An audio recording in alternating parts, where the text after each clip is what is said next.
Our next topic this morning is on workers' health. Workers' health is ill. Work and employment are social determinants of health and capable of imposing conditions that jeopardize workers' health.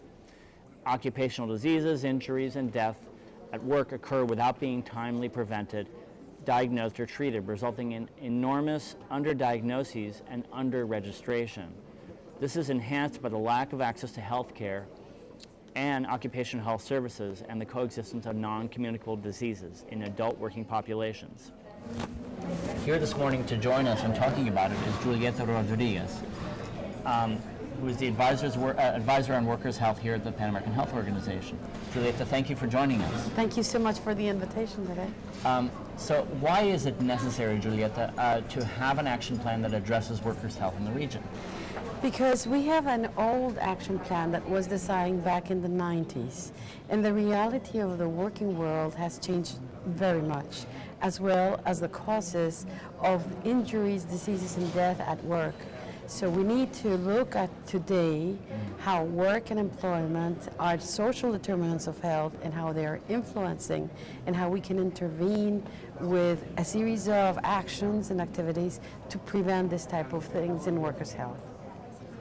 Can you give me an example of the actions that are covered by PAHO to carry out by PAHO to improve healthcare workers? Oh well, the health sector is a priority for us. Sure.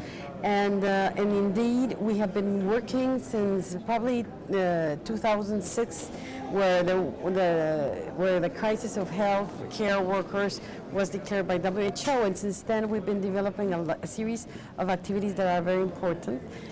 Creating awareness, campaigns to prevent needle stick injuries, preventing hepatitis B, creating good habits at work, and promoting workers' health within the hospitals. We even made a manual for managers and administrators to teach them how to implement occupational health and safety programs within health institutions, and having coverage for 19 countries in the region. Nowadays we're striving to implement a new tool that has been jointly made by WHO and ILO, and we're working on them with ILO. So hopefully we will improve working conditions for workers' health. What are the biggest challenges to improve workers' health across the region? Across the region, well, our biggest challenge, I would say, is the informal sector, the informal workforce. Can you explain that? What that Yes, means? absolutely. Formal employment means we have an employer, we have a salary, Sure. we have a contract. In informal work, you don't have an employer, Sure. you don't have a contract, you don't have Right. social benefits. It's under the table, per se. It's under the table, if you Yeah. want to say it that way. And unfortunately, close to 54% of the region, of the regional workforce is under informal conditions. So it is an increasing, it's the consequence of poverty, it's the consequence of lack of employment, it's a consequence of many other things, and we don't want that to happen. So we have to intervene, and as health authorities, we need to address their health. We need to try to assure they have access and services in health, and for that, this is our biggest challenge. Are there specific countries in the region where it's more of an issue in terms of the challenge than in others, or successes that you've had that you point to? We have strong challenges in countries such as Peru and Bolivia, to mention a couple of them according to the statistics of the ILO.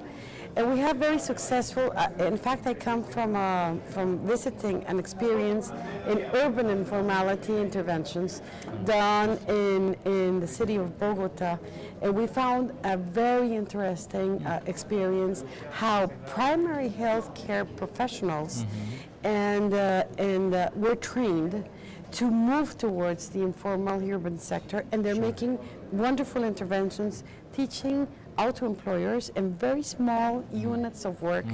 They call them a small mini-scale enterprises on how to do basic things to assure safety, to assure healthy work practices and to teach them on how to comply and improve their conditions. So it's been really, there are many, this is just one example.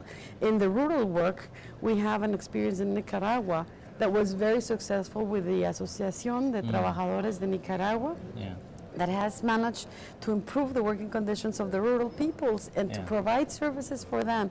So yes, we have some beautiful examples and we have huge challenges. Yeah. Well, Julieta, thank you so much for joining us this morning and giving us more insight into this really important topic. Thank you so much for inviting us. Continued good work on this, and Thank look forward to you. collaboration in the future on this. Okay, thank you very Thanks much. again. Okay.